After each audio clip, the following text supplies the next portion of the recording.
Hi, my name is David Ledoux. I'm the director of theater here at Bristol Community College. And what I want to do today is a little exercise that I think if you commit to it, uh, I think you'll find that there's something of potential here. There is something in here that has the potential to be transformative, to be revelatory, to be of value to you, no matter what your pursuits, whether you are a theater person, whether you're a designer, actor, writer, or not a theater person whatsoever. I think you'll find that what we're going to do here has potential for really informing the way your mind works in some really exciting ways.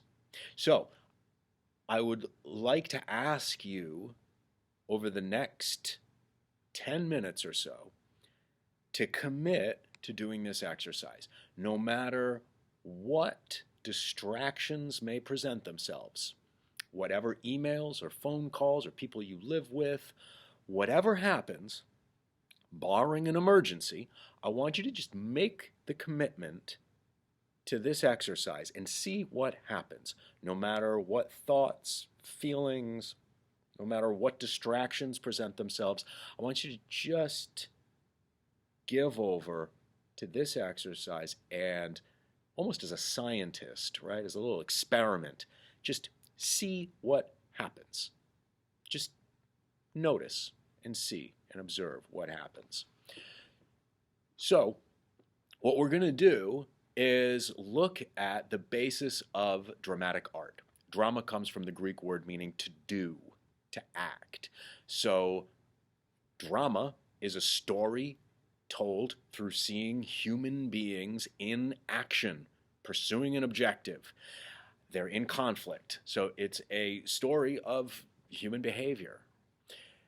And so, in order to be a dramatist, in order to study theater, film, television, in order to study how you might write a drama, act in a drama, or even design a world that these human beings are going to live in, we have to first look at what it means to be a human being. Now, the best way that we have to do that artistically is to start to look at ourselves. So we're going to look inside ourselves over the next several minutes, and we're just going to notice that impulse for action, the impulse to do, okay?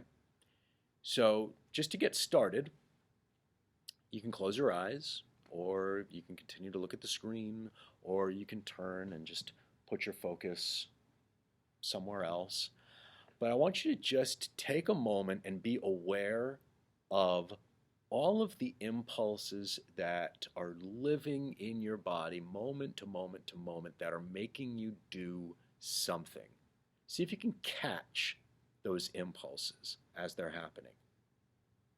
And if you have absolutely no idea what I'm talking about, then I'll take you through step by step. First, notice your feelings, the sensations in your body. Do you have an itch somewhere? Maybe you involuntarily scratch the itch. Are you a little uncomfortable? So you have the impulse to shift. Do you have like a little something happening that you need to like adjust or fix? What's happening with your body that gives you the impulse to act? Just be aware of that. Your whole field of feeling, what impulses is that provoking? Okay, now be aware of your visual field, what you see. If your eyes are closed, then you're not seeing just complete darkness, you're seeing shades of light and dark behind your eyelids. Is that distracting you? If your eyes are open, are your eyes darting from thing to thing? What's giving you that impulse to move your focus? That's an action. It's an action to move your head, to move your eyes, to move your focus, to look. to look over here, to look over there? What about your hearing? You're hearing my voice, but you're hearing other sounds. So go through each sense: smell, taste, sight, feelings, all your senses. And just be aware of what impulse to act is being inspired by your feelings and your senses. Your senses are provoking impulses to act constantly. Just be aware of it. And maybe you give over and you scratch, but just be aware of that impulse. And you shift. And you look over here, you look over there. And what about your thoughts? Look inside now. And what's happening with your thoughts? Is your mind racing? Is it going quickly? Do you have thoughts and feelings that are intruding into your consciousness? Oh yeah, I got to do that thing. Oh, damn it. Oh, I can't believe I did that. So you cringe, or you have the impulse to check your email, or you have your impulse to text somebody, or check Facebook, or social media, whatever. What thoughts and feelings are triggering impulses to act? So take a moment to just spread your awareness over all of your senses, all of your thoughts, all of your feelings, and just be aware of these impulses and see what happens if you don't do anything. Just for 10 seconds. If you just don't do anything. All right? Let's start right now.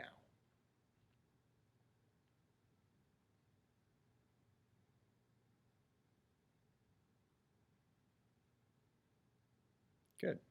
What was that like? Were you able to do it? Did you get distracted halfway through? What's happening right now? If you weren't able to do it, are you beating yourself up? Are you, damn it, I told you I'm not good at that meditating stuff. What happened? What's the impulse? Just see if you can just look at it. Just be aware of it. Let's try it again. 10 seconds, just making the commitment to just notice. Here we go.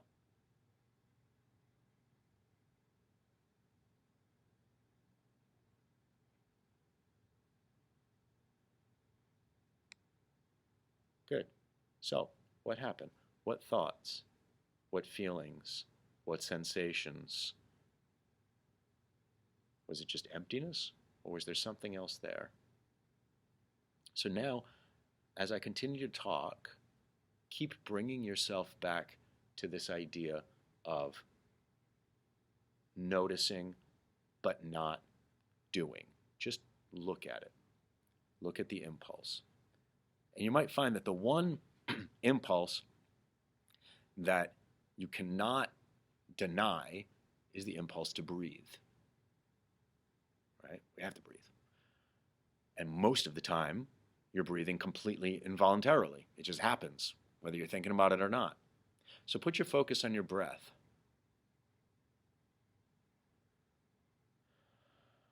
And you might find that when you notice it, when you pay attention to it, you start to think, oh, am I forcing it? Am I making myself breathe? Or am I just doing it involuntarily? I think I'm making myself breathe.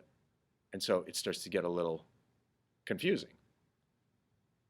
See if you can just notice that impulse for breath and just let yourself breathe.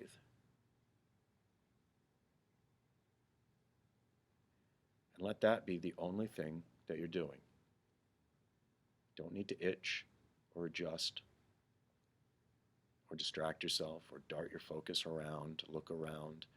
You don't need to do anything right now other than just notice that impulse for breath and breathe.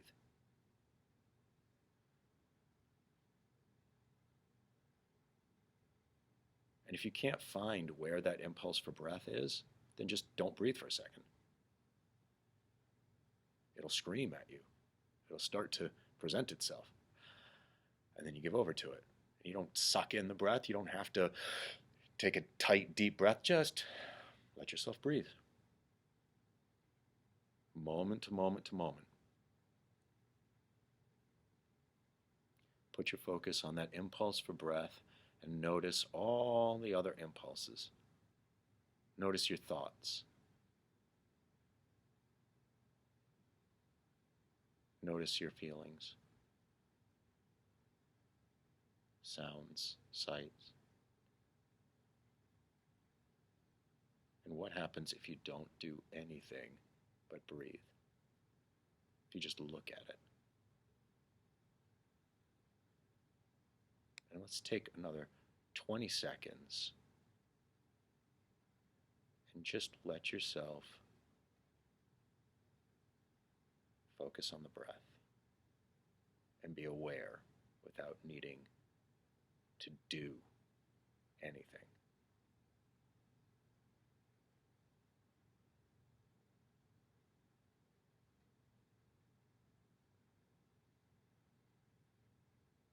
Good. Okay, so now just ask yourself, what was that like? What was it like? What thoughts did you have? What feelings did you have?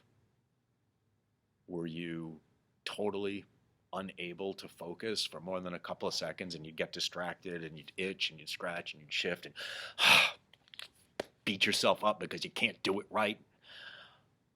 Okay. So what happens if you just look at that? What happens if you just look at that sensation of, damn it? Well, what if you don't cringe and grit your teeth? What happens if you just, there's a feeling there, there's an impulse.